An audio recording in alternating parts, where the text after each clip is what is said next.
Good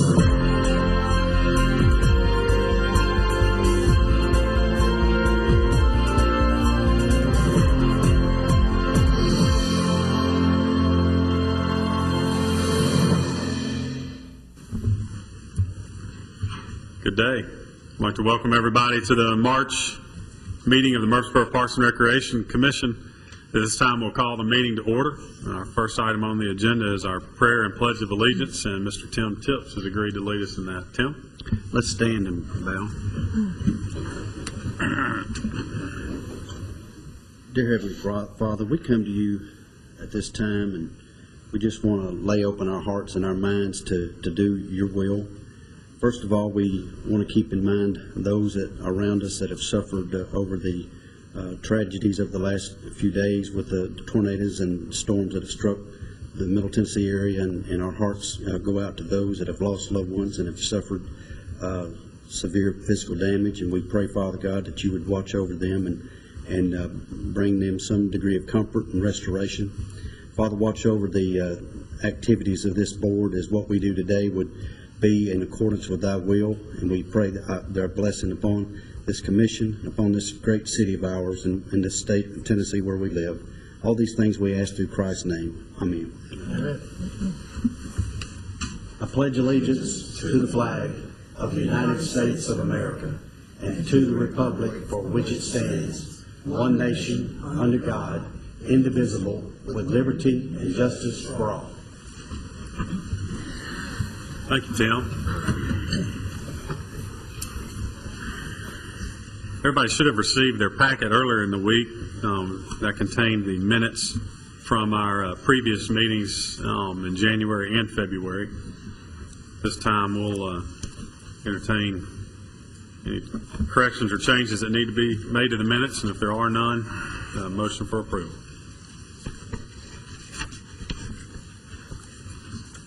I so move that we accept the minutes with the necessary corrections. Second. All in favor, say aye. Aye. Opposed? Motion carries. Thank you. Move now to item 1 on the agenda. We have 3 components of item 1. The first one is a consideration of the new photography policy, which was revised after our initial visit, and I believe Angela Jackson is going to go over that with us. Angela? Good afternoon. I would like to, I suppose, first run through what this policy is. There are a few changes from the last time we brought this to you. The policy before you applies to professional photographers using Murfreesboro Parks and Recreation Department property as a site location for photo sessions. It does not apply to individuals taking personal photos for personal use, nor does it apply to film or video productions. That requires a different agreement. I added the line that a cooperative use agreement, such as for a wedding, athletic leagues or tournaments, festivals, etc., with Murfreesboro Parks and Recreation Department allows special permission as detailed in the agreement. The photography policy before you basically says that the park rules may be followed, asks someone using our space not to alter the park setting as a part of that, to not block walkways, to be considerate of other users, and makes mention of the fact that many of our facilities and grounds could be rented. If a photographer is wanting special use of those space, they are welcome to rent the space. Otherwise, if they want to go and set up and take photos there, they are welcome to, with the understanding that special events, programs, wedding, and other rentals take priority, and photography sessions will not be allowed in that same park space. For Cannonsburg, the photography permit is basically just a matter now of stepping into the visitor center and asking for a permit at that time at Cannonsburg only. What folks would be asked to do is to go into the visitor center, learn what's happening in the village, what rentals or weddings are taking place at the time, and what space they'll be using for those, and asked to avoid those areas. Do you have any questions about the revised policy? No, it certainly addressed the concerns I had, and thank you very much. Any other questions or comments? Yes. What are the hours of the visitor center that they'd be able to get a permit? Do you know off the top of your head? Usually it's around 8 to 5, Mr. Tibbs. And then we're 7 open days a on week? Saturday.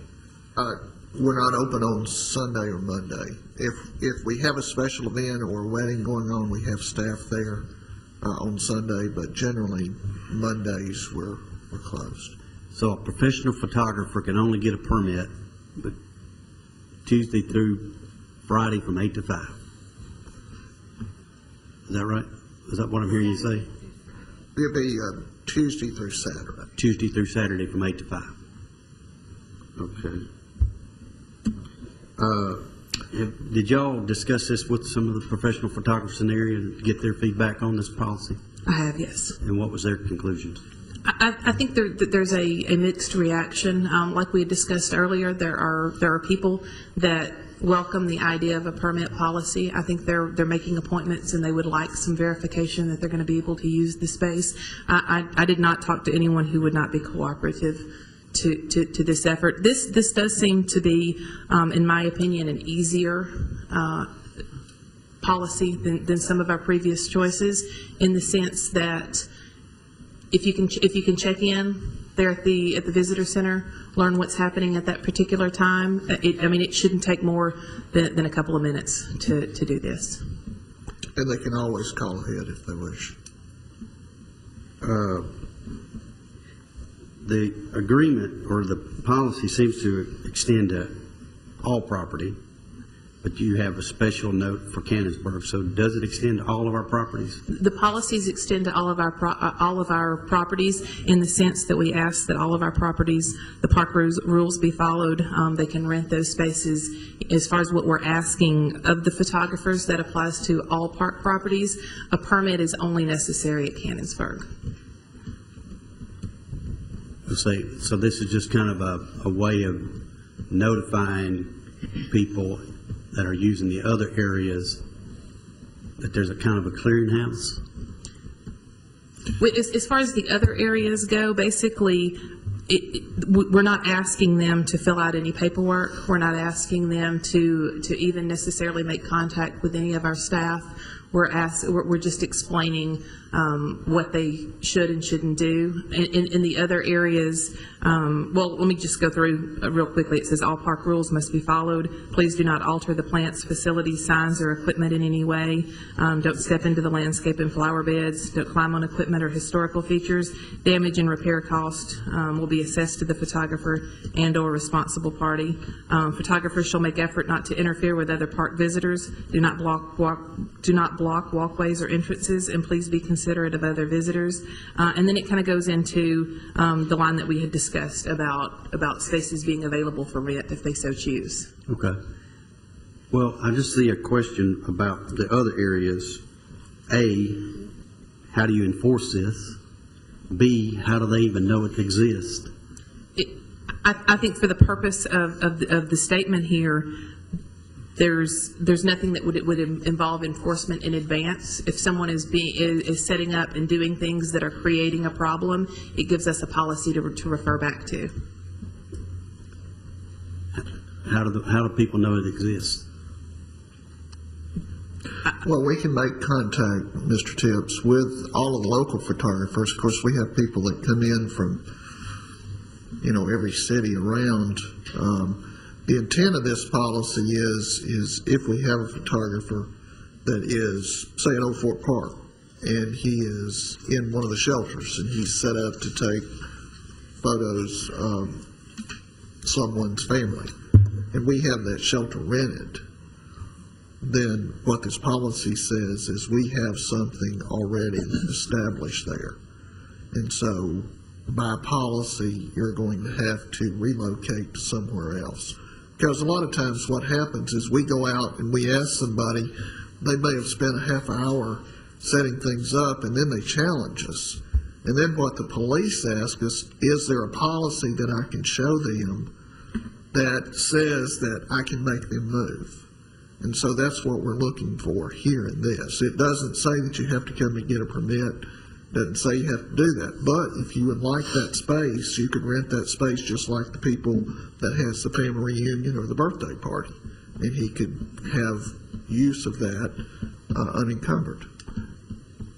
good point. And that being said, why wouldn't we extend a policy like this that covers everybody, not just professional photographers? Well, that's what all of our facilities are first come, first serve. Right. If you want to use them, everyone knows that you can call and reserve those particular areas. Or if they call our office, that's what we tell them. And it's on our website as well. Amateur photographers could be just as Could be. obtrusive and obstinate as a professional photographer, Could couldn't it? be. So wouldn't it make sense that instead of making this for just pertaining to professional photographers, that it extends to Generally, any type of photography? we That's, could. I We mean, can when make it. when you've got, We could, but that hasn't been the problem that we've run into. okay, And what we're trying to do is address some issues that we've had in the past. And I think part of the problem here is when the reason to make the distinction between amateurs and professionals is professional photographers are using public property for private gain. Therefore, we as a city have an obligation to make sure that they understand the restrictions on using the public property for private gain. And we've got policies relative to other individuals coming in and trying to solicit on public property. They have to either enter into a cooperative use agreement with us or and follow a certain protocol if they want to do that. And this is just making a level playing field as far as this is another profession that we've noticed are more and more utilizing our public property for their private gain.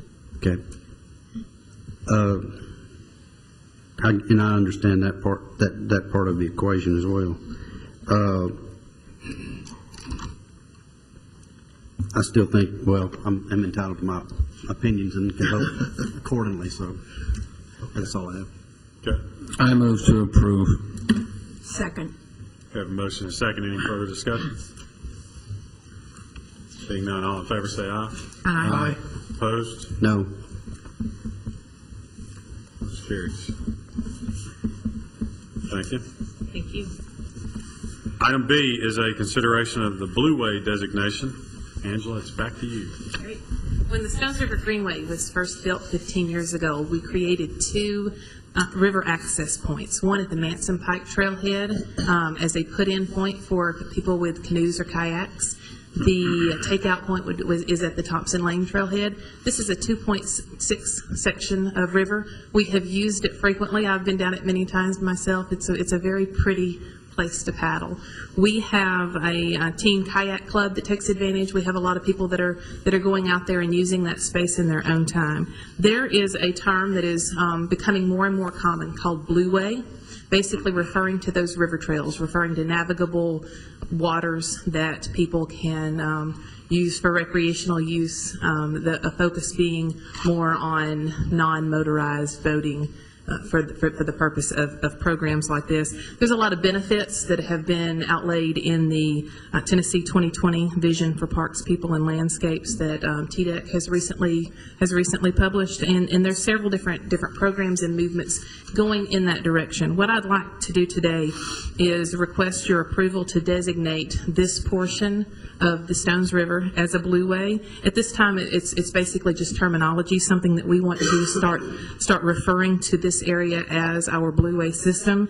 It's going to help align us towards some future movements that we might have for recreational opportunities, recreational improvements. We would like to improve the signage at some future point. Tennessee Department of Transportation has a program that they're doing with TWRA called the Park and Float. There's some opportunities for signage and for additional trailheads in the future. Also, we're working towards the creation of a Greenway, Blueway, and Bikeway master plan. That's something that we'll be bringing to you soon, and we want to include some verbiage in that plan and some possibilities for opportunities for future expansion. So what I'm asking for basically now is to officially designate that section as a Blue Way. Any questions? Questions for Angela about this? It's a great idea. It's a lot I'd of love fun. to see more entry points and takeout points and extend the length of the trip, possibly. Right, Mr. Roediger, in the future, we would anticipate we'd probably have some trailheads that are only for Blue Ace, which would be entry points or takeout points on the river, maybe not connected to a greenway, but connected to a blueway. If there aren't any other questions or comments, get a motion for acceptance of this as presented. I make a motion to accept. Second. Have a motion and a second. Any discussion? All in favor say aye. Aye. Opposed? Motion carries. Last item is also Angela's, and that is something we've discussed previously, and it's commemorative donations. Angela? Yes, my third and final thing to bring before you today. As far as commemorative donations within our park system, what we're requesting at this point is basically your consideration, feedback, and direction on the subject. I have listed before you several questions to consider. You might also think of some additional questions. What I'd like to do is basically have a starting point as far as your thoughts in what direction you would like to see us take as far as the framework of a policy for commemorative donations. These donations could include statues, plaques, monuments, wayside exhibits, benches, art projects, trees and landscaping projects, engraved bricks, naming rights to parks or facilities. There's a lot of different things that people sometimes bring before us and ask to donate or ask for us to do in honor of a specific person or a specific cause. And we'd like to really look at that framework. We want to consider what kind of donations are appropriate in parks. What would the application and approval process be? We want to look at the criteria used in the selection of the person or cause being honored or memorialized. Does the object fit with the designs, goals, intentions of the park space? And then our long-term obligations as far as maintaining it, repairing it, replacing it, or whatever the object's future might be.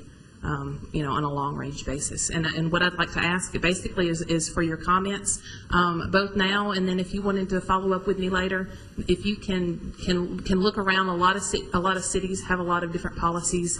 A simple internet search pops up a lot of different things that I've been researching. But I'd like to ask for your direction at this time. Well, I have a few comments. One, I think a plaque size should be fairly uniform in size.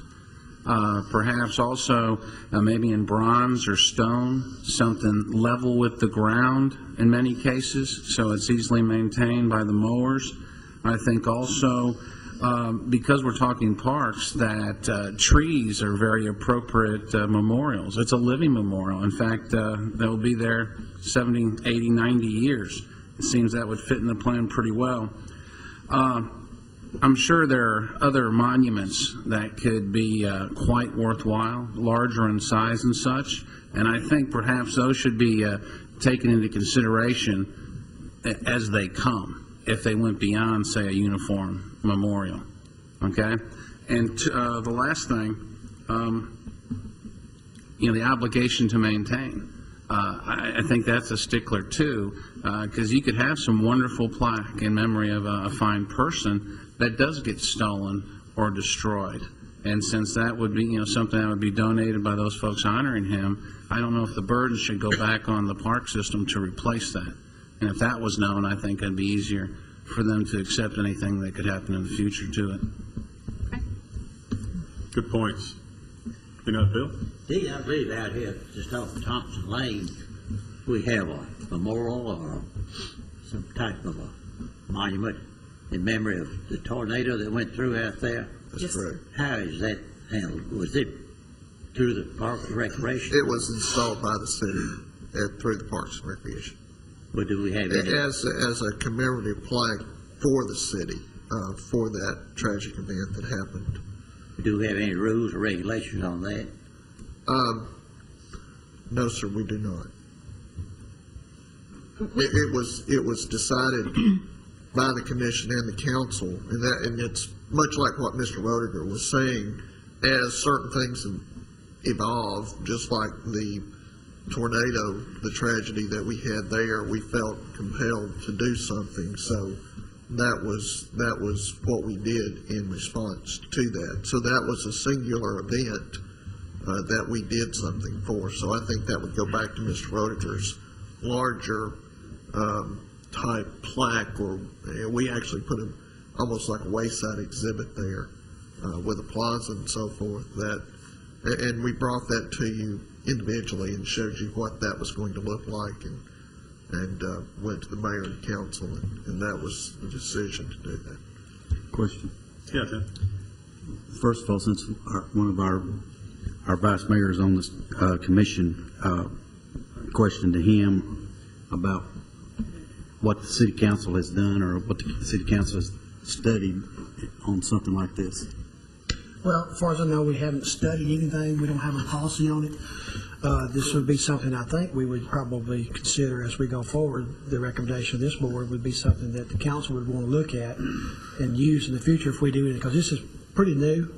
We have, I think that's the only one that I'm aware of that we have, other than different plaques, I think, at trailheads that we have along the Greenway, like at Cannonsburg and other locations. We have plaques and monuments to give instructions and things like that. But this is something new, and we haven't had a study on it. So And I Mr. think the points that Mr. Roediger brought up would be something would be very helpful. I would like to direct a question, if I still have the floor, Sure, go ahead. to Ms. Baker.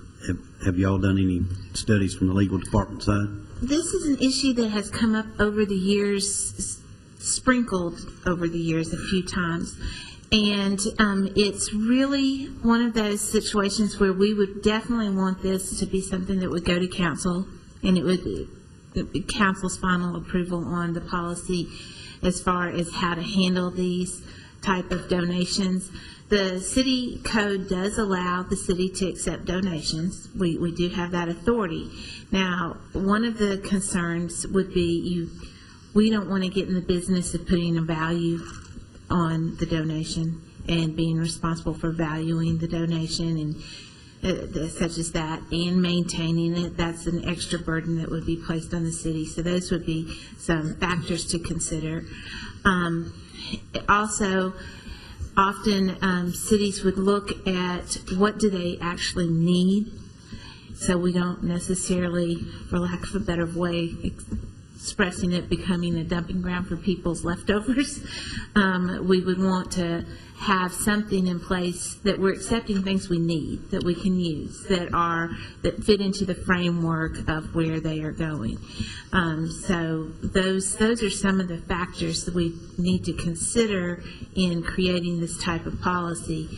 And I know it's come up just at least 2 or 3 times in my 10 years here, so that I've seen.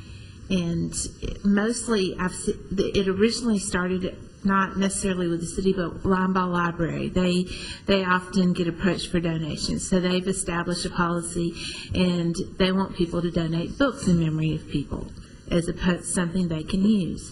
And also Cannonsburg does get, of course, a lot of donations made to Cannonsburg, and we do have a policy for accepting donations to Cannonsburg, and that is when people donate things, we make sure that they understand it's not that they can donate it and expect to get it back later. Once it's donated, and it's used as we see fit in the historical perspective that we need to over there. I would like to make a motion, Mr. Chairman, that we conduct further study on this, that we direct staff to work with the legal department to, look at the current policies that she's already outlined as far as Cannonsburg and Linebaugh about how donations are handled, but further to do some research with other cities around the country to see what types of policies they've established, and then report back to us as soon as, if it's feasible, within the next meeting time to do that. Okay. That's a good suggestion. I'll second it. We have a motion and a second. Any other discussion? I have a question, if I could. Concerning the statues and the art things, will there be a restriction on the size or anything like that? And Mr. Bratcher, you may have more knowledge of this than I do. I thought that may be part of the responsibility of the art committee. We've actually got an art committee, especially what goes up in the rotunda. They may. I don't work with them, so I'm not familiar with the scope of their responsibilities. But that may be something that they're already tasked with when it comes to artwork and monuments of that nature. And I'm not sure, I think she's right on that. And that's something we're going to have to go through when we go through this policy, is different types of donations and different types of monuments, and probably different locations that we want certain types of donations to go that wouldn't be appropriate in other locations too. So there's a lot of things that are going to have to be looked at. You know, we have the bricks over at the Kids Castle where people donated those and different things like that. So there's different types of donations at different locations that wouldn't be appropriate everywhere. So I'm sure it's not as easy as you would think on the surface, but something we'll have to go through. And just like Ms. Baker brought up, there's things that we need to establish, things we don't want. I know with a church that I was with, we had someone that passed away and donated a timeshare to us that ended up costing the church maintenance fees for something that they couldn't even get rid of. So again, I think you know, we had a request a few months ago about naming something after someone, you know, and it certainly was very deserving, but this just says to us we need to really think about this and establish a policy that meshes with art, with all these things, so we don't need to rush into it. We need to do some more studying on it. Well, we get a lot of requests, you know, and we don't handle that, but we have a lot of requests from individuals who want to name bridges after certain folks in our community. And the city, as far as I know, we do not do that. That's something that the county road board handles, but we get those types of requests quite often as well. So. Okay. Right. Just, Mr. Chairman, that was... a second. We have a motion and a second. We got to vote. Any other discussion? All in favor, say aye. Aye. Opposed? Motion carries. Thank you. Yes, Mr. Chairman, that was the purpose of bringing this today. It was just for discussion, get your direction, see where the commission wanted us to go with this, because it is a huge undertaking to try to write a policy that would encompass all of these things. And I'm sure that there's probably going to have to be some open-endedness that is in that policy and some, like Mr. Roediger said, some considerations on a site-by-site, place-by-place, object by object. So thank you for your direction. Thank you, guys. We'll move now to item number 2, which is a consideration of athletic field rental policies and procedures. And Mr. Thomas Laird is here with us to go over it. Thomas? Good afternoon, members of the commission. As most of you are probably aware, this is the time of year that baseball, softball fields are becoming a premium item throughout the city. We've worked diligently with city schools, and thanks to Dr. Gilbert and her staff for working with us, we've secured some sites to offer some additional practice sites for our leagues and the thousands of kids that do play baseball and softball within our programs. We are inundated every year with numerous requests for field rentals, individuals wanting to rent these spaces, particularly in our parks, for both practices, games, tournaments, all of the above. And while we've been doing this for many, many years, we haven't had consistency in how we handled it across the board.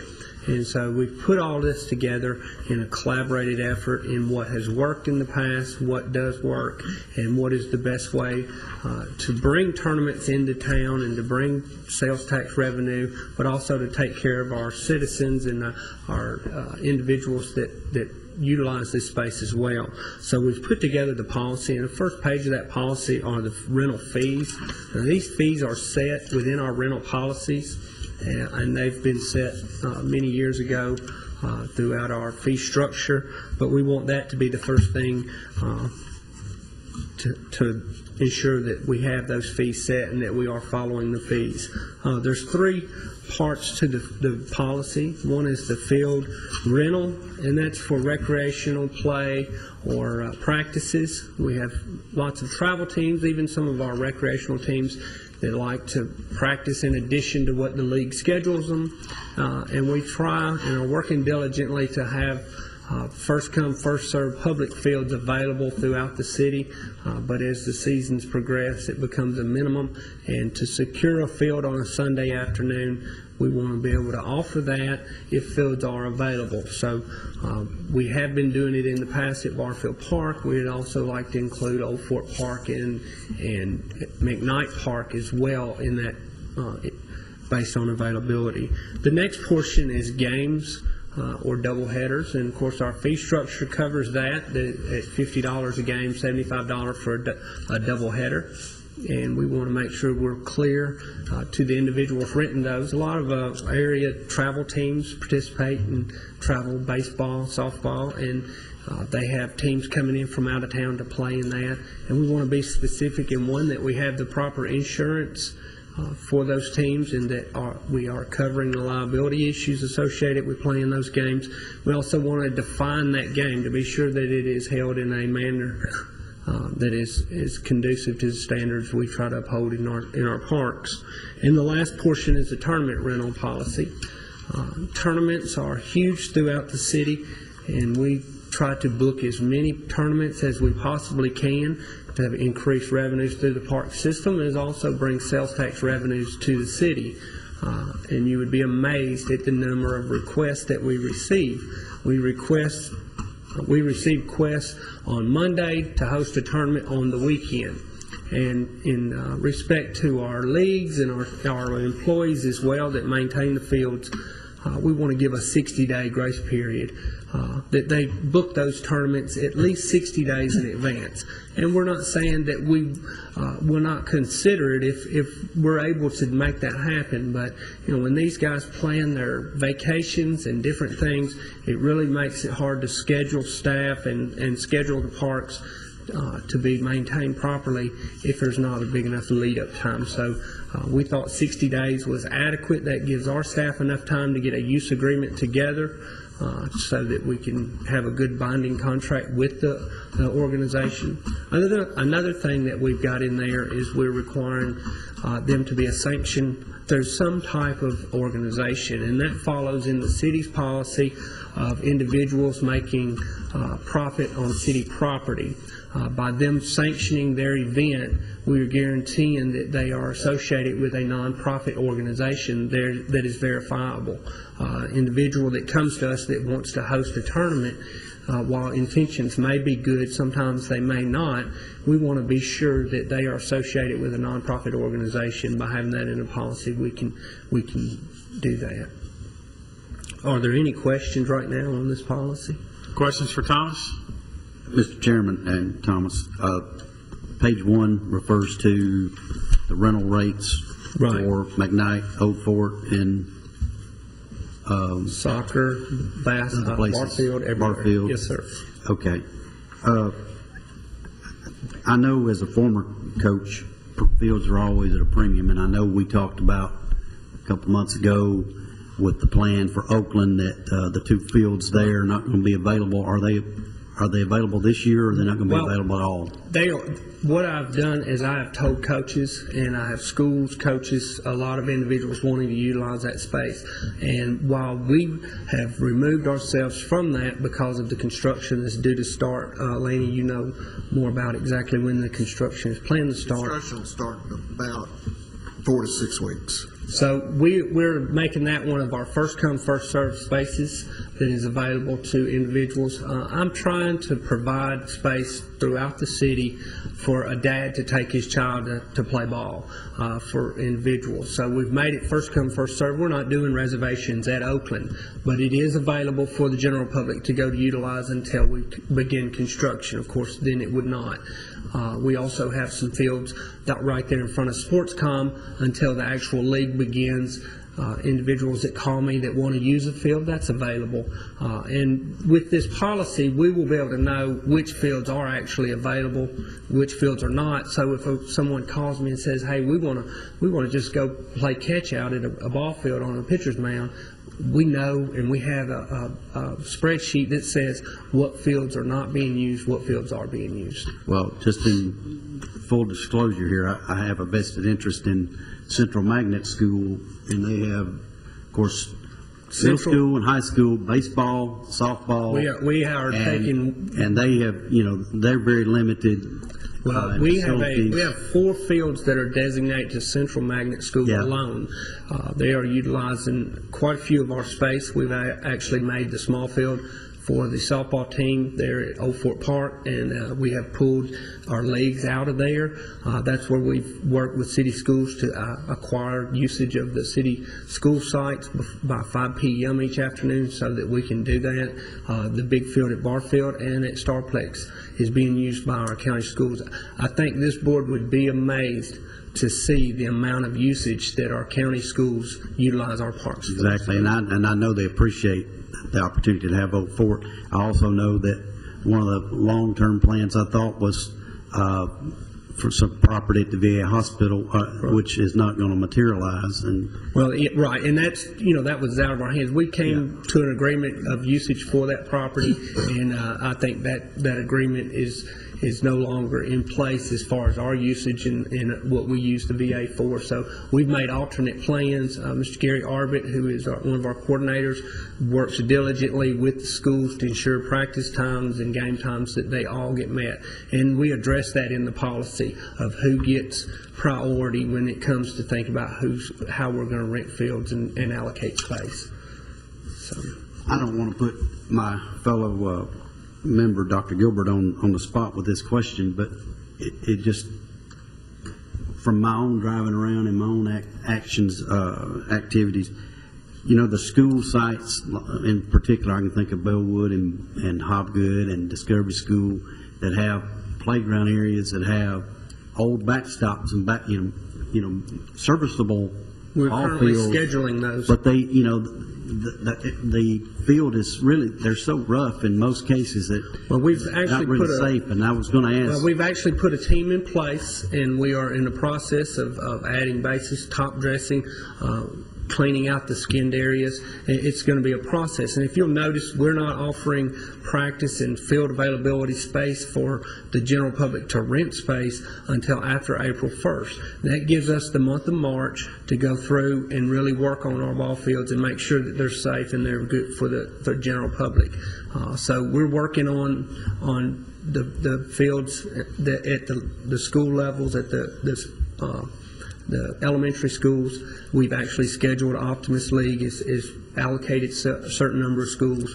The NBA has been allocated a certain number of schools, and then Stones River Kiwanis, when they start practicing, if they need space, we've got schools that will do that. And then we're sending those schedules to Dr. Gilbert, her staff, and they are wonderful about working with us.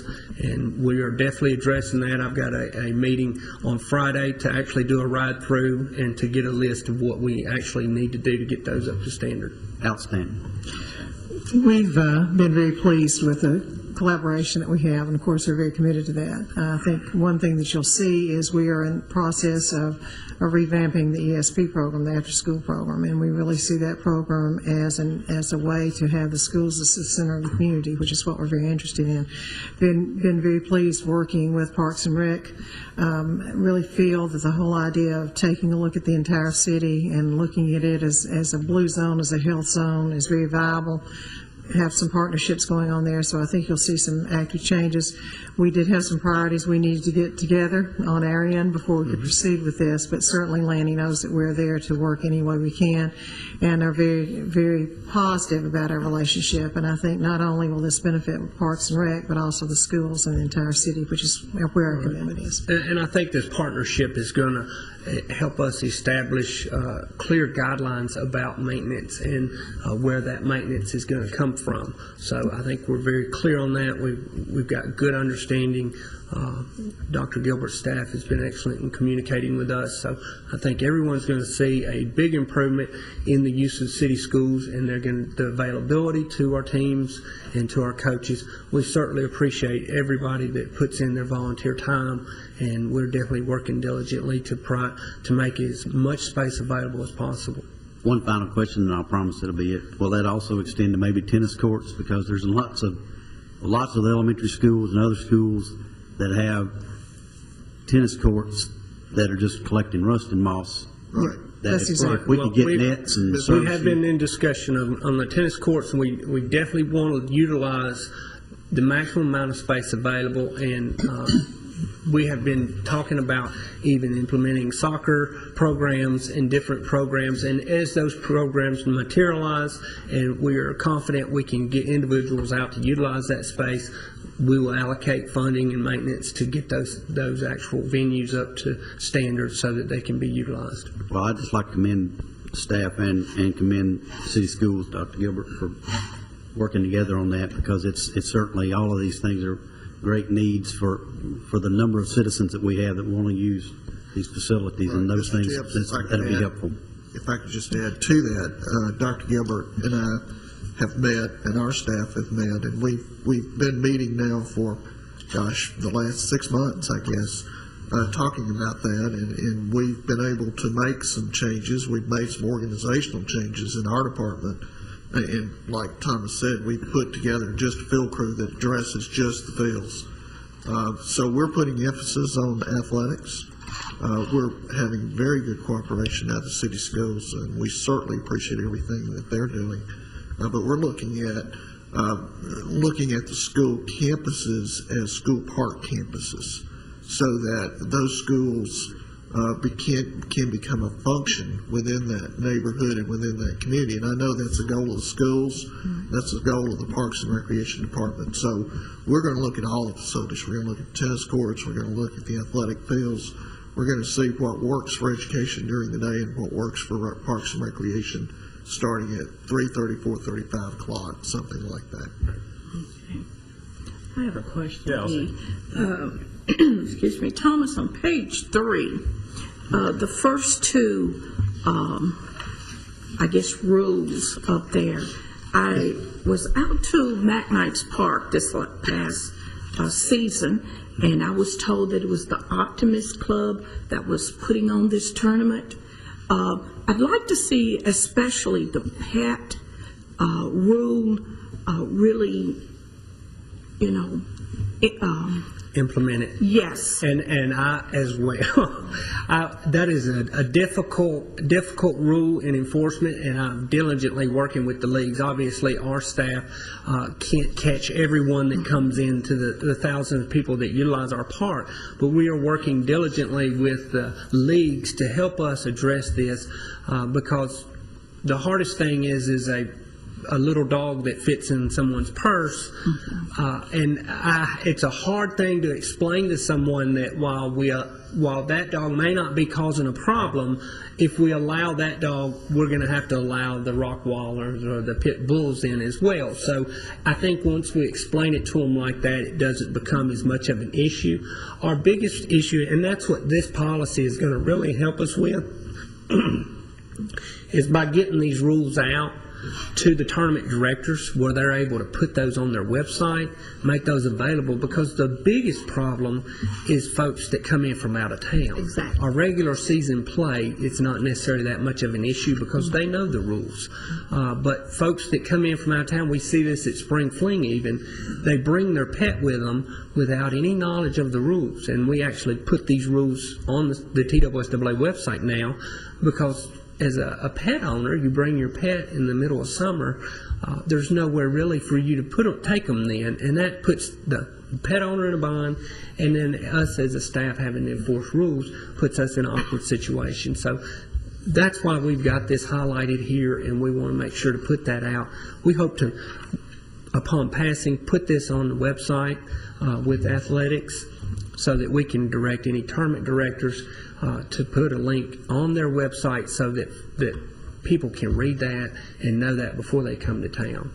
Right. Thomas, as a point of information, and on league play, the smoking policy, the banning of smoking is not being complied with, or it's not being enforced. Another difficult one we've got to work with, and like I said, I'm working diligently with the leagues because we found that if we rely solely on our staff, as soon as our staff member leaves the facility or turns the corner, they will break that out. So I'm really meeting with all the leagues, and I've been meeting with leagues through the last couple of months to try to get their assistance in enforcing these rules, because I'm very much aware of the smoking ban and you know, we have that at Siegel Park, at Barfield, all of our parks, it's in place. And you know, one of the hard things we have is our adult softball league, which is our league, coming in and these guys, you know, in our parks smoking and stuff. So we're trying to put that out to everyone and get our leagues to work with us on enforcing those rules. Well, it's going on in the youth leagues too. Oh, yeah. And it sets, I mean, it's not only It's not good for you, but it's a bad example. to set Right, for you. exactly. And that's the way I try to explain. You know, when I approach an individual, their first comment is this is free air. You can't tell me how to use the free air outside.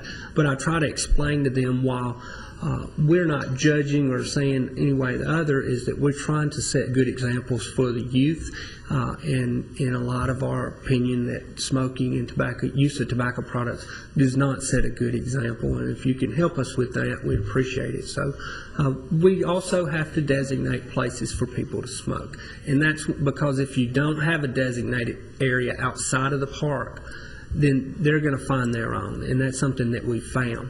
So we've got to find areas outside of the ballpark for them to do that. Well, can you make it sure that it's not next to the entrance of the gates?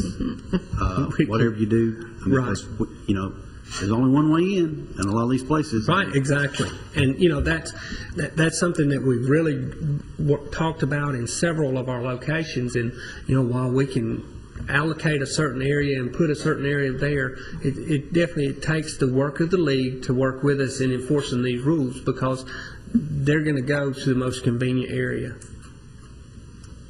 Along those lines, Thomas, one thing I think you'll want to correct in the rules, when it talks about the tobacco products, it says within the soccer field complex. I think you mean that just to be the Right. field complex, and strike the word soccer, Right. since this applies to all the facilities. Exactly.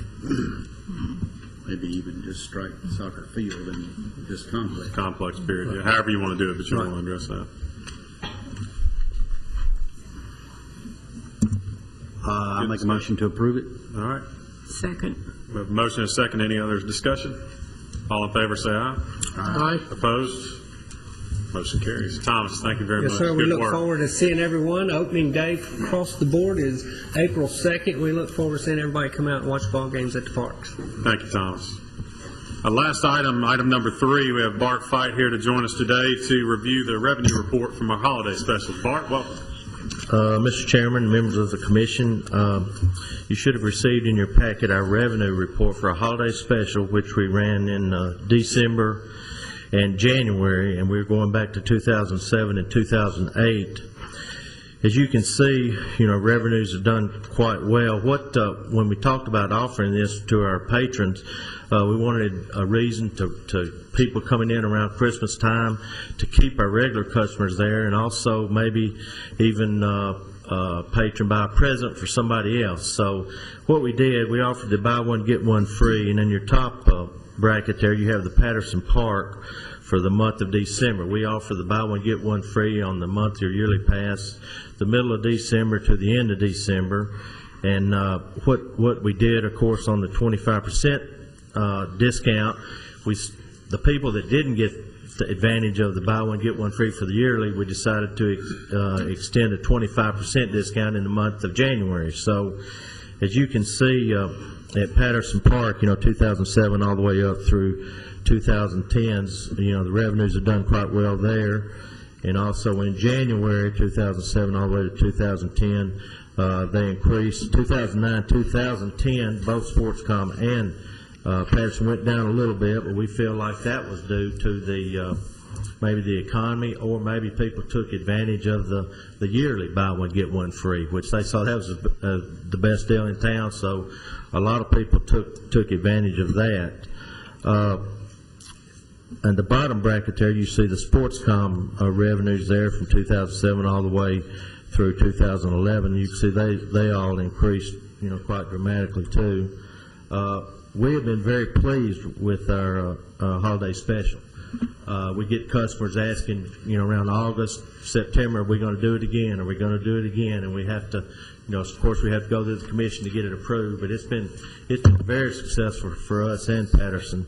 And I want to thank Tommy Gregory, who is really our rec track expert on getting facts and figures together for our department. He does a great job.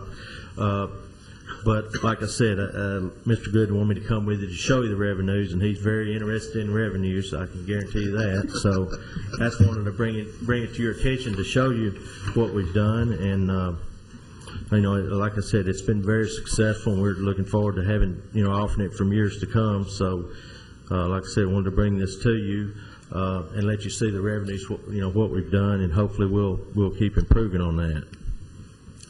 All right. I do have a question or request. Very often when I look at numbers like these, I don't know when I'm looking at the totals if the money increase is due to participation or fees have been raised. I'd like to see in the future, if you don't mind, if we could put some numbers, because this may represent a decline in participation, but an increase in fees, and I think that's helpful to analyze it. Okay. We'll be glad to try to put that together for you. Mr. Broder, I can tell you that the fees for the passes have not increased from 2009, 2010 to 2010, 2011. Those were sold at the same amount. So the number, but different from 2007, 2008. I'd have to go back and look at when we changed our price structure. But I would not think that it's probably, I think it's been more than 4 years. Still, it's all about, right, real participation numbers, all I'm interested in.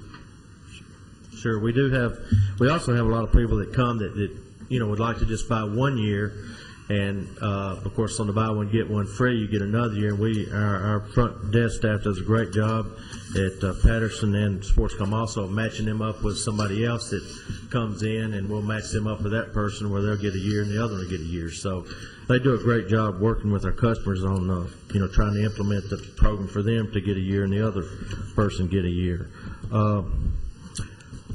Is there any other questions or anything about that? Any questions or comments for Bart? I've got just one other thing. I know Tom Sage came before you last month for the commission on a PowerPoint presentation, and hopefully next month I'll be coming with show you what we're doing at Sportscom, what's going on, the groups we co-op with, and similar to Tom's report. And also for the viewers here today, I want to remind them that we are going to be closed Monday, April the 4th through Friday, April the 8th. That's our spring cleaning week, Monday through Friday, where we get in the facility, clean it up, hopefully get some new carpet, Mr. Goodwin's approval, and clean up our machines, our weight machines, and clean up our pool area and everything, and get ready for spring and summer, which is approaching quickly. All right. Anything else for Bart? Bart, thanks for being with us today. Good work. Thank you. Is any other business to come before the commission? There's none. We need a motion for adjournment. So moved. Second. Any discussion? All in favor say aye. Aye. We stand adjourned. Thank you all.